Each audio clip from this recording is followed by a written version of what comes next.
Going to be catching a little bit of the weather here. It's not really going to be a real long session. But God has showed me something pertaining to the planet warming up, pertaining to the magnetic fields up underneath our feet, pertaining to draining the oil.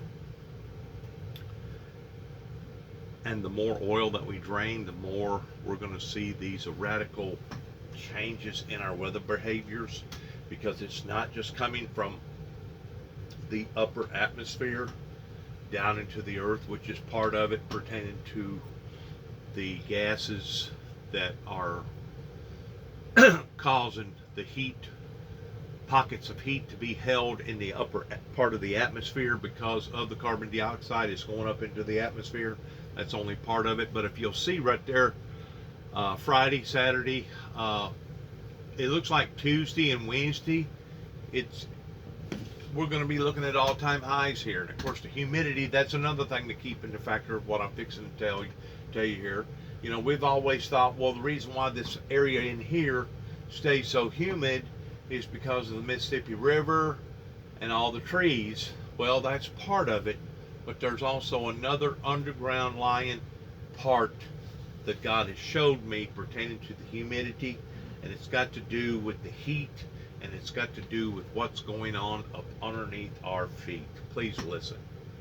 Get into Sunday, Monday as the front comes on through, and then temperatures are back off to the races as we get into Tuesday and Wednesday. All right, as we've gone through this summer, this is the pattern that prevailed most of June, July, and August. See that big upper level high across the southern plain states? That's why we had so much heat in Texas. That's why we had problems with flooding along the eastern and western side of that upper high. Now Okay, if you look there, we basically have two areas to the east and to the west that are basically moderate compared to what's fixing to happen right here in the center of the nation.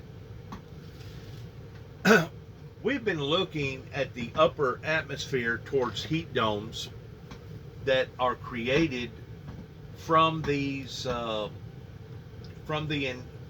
intense weather-related events, but God has showed me that the area that you're looking at right there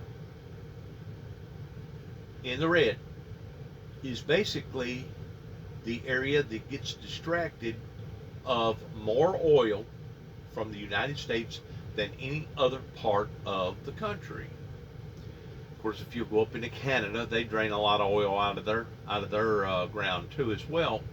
But these pockets, I believe, is caused by magnetic friction and the fact that we are draining the oil out of the ground. That's allowing for more friction. Friction causes heat. Heat causes evaporation. Heat also causes humidity levels to rise. I think personally that the scientists need to put into the equation about the earth warming up that these elements are not just coming from above but also below because of us distracting so much oil out of the earth. We are lowering or depleting the oil shield, the heat shield that was put there to eliminate the heat from escaping from the center of the earth. And the more oil that we drain from the earth, the more heat that's going to escape. And you know, like I said a while ago, if you look at just that right there, that's not really a big deal, right? But then again, whenever you have something like that happen 2 weeks before Christmas that created an atmospheric change above us to the point that we had a roaring tornado that stayed on the ground for almost 250 miles, you have to start asking yourself the questions. And to get warm one time in a winter like that, you may say, well, that ain't no big deal.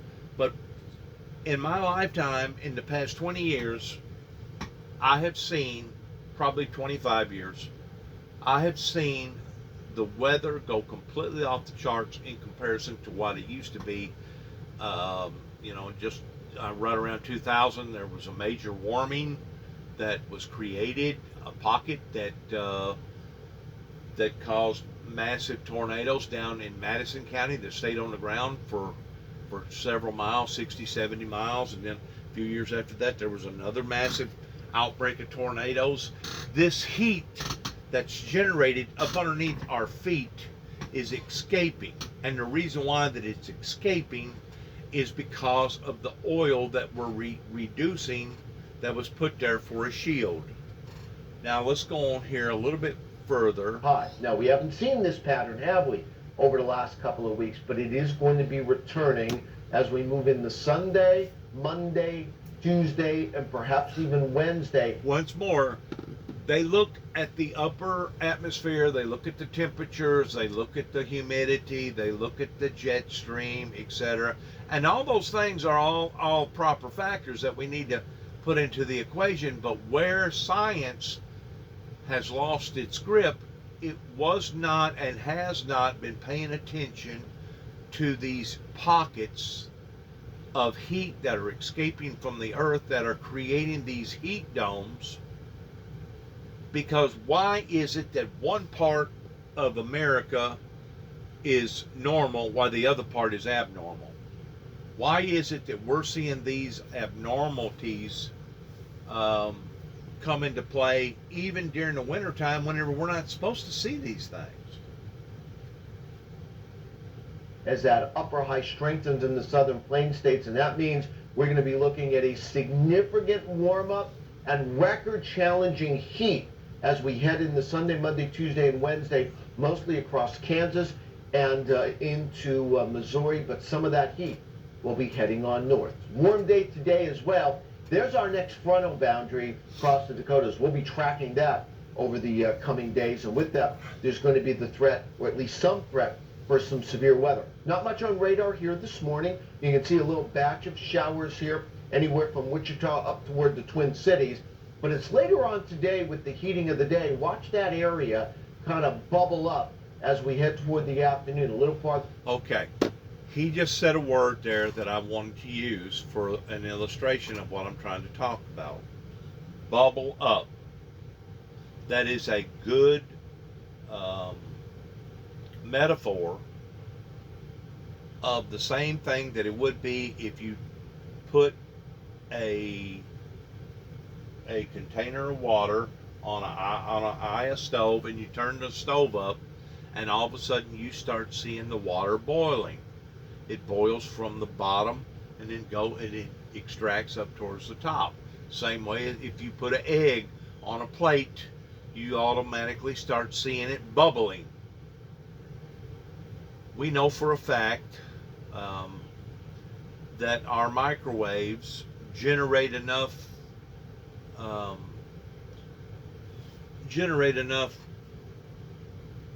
energy that it basically aggravates the molecules. The molecules get to moving so fast inside the microwave that's basically what warms up your food. Take that same scenario pertaining to your food getting warm and now put it up underneath the earth, pertaining to what's being generated up underneath our feet. God is showing me these things for a reason. And the reason is the direction that the Homo sapiens are on right now is a projection of self-destruction. If we do not change our habits, if we do not wisen up towards just exactly what we're doing to ourselves, it's a possibility that this world will become uninhabitable 50 years from now towards any type of life living on this planet.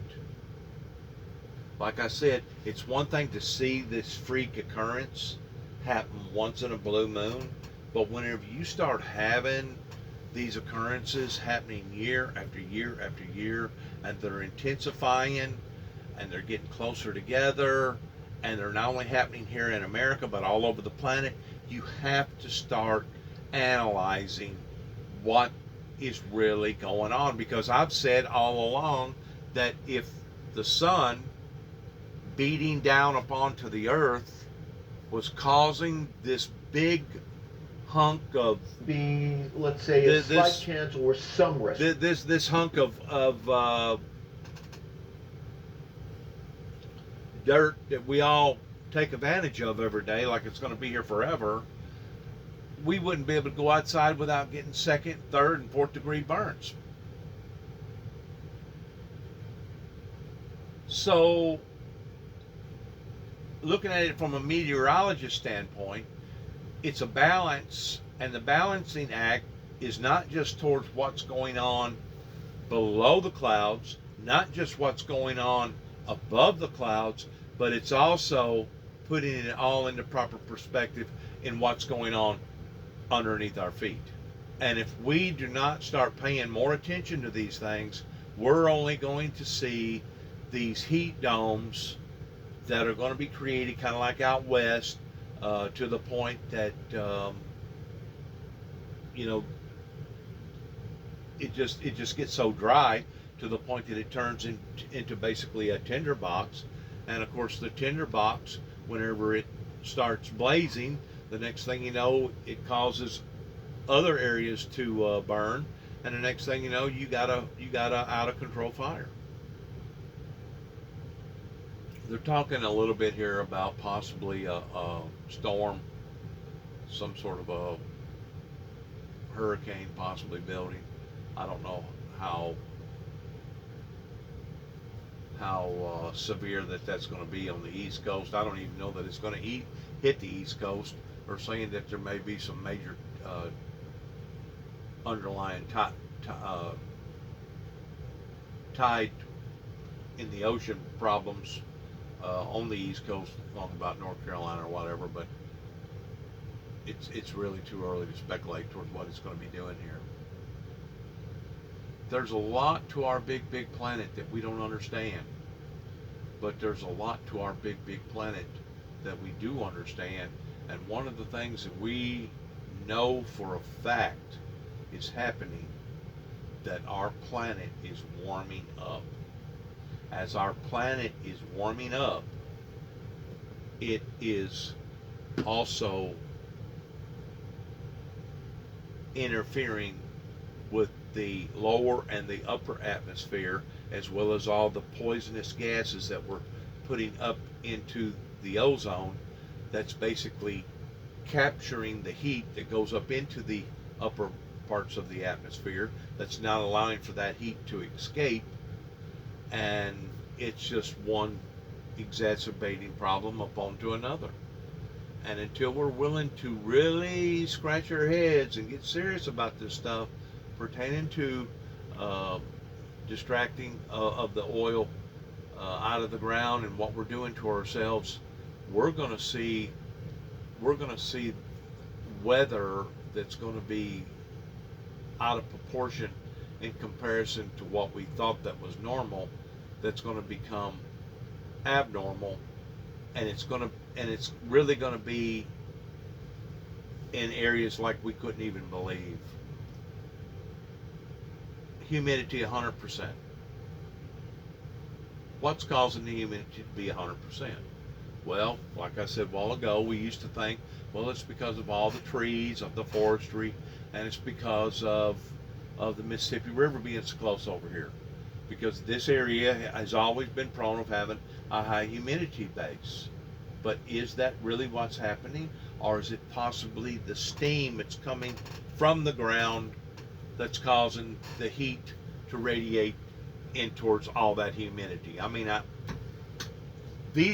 I realize that it may be just a theory, but in reality, something is going on that either our scientists don't understand or they're not revealing to the people pertaining to the distraction of these weather phenomenons that now are affecting millions of people's lives every year in a negative way. Not in a positive way, but in a negative way. So I'm going to leave this with that. Hopefully this storm here will not be too severe, but they're putting out already warnings to various islands, low-lying places, to possibly prepare for major flooding in some of these areas. Good luck to each and every one of us as we end the program by saying God bless America, God bless our troops, and good luck to all of us, and shalom.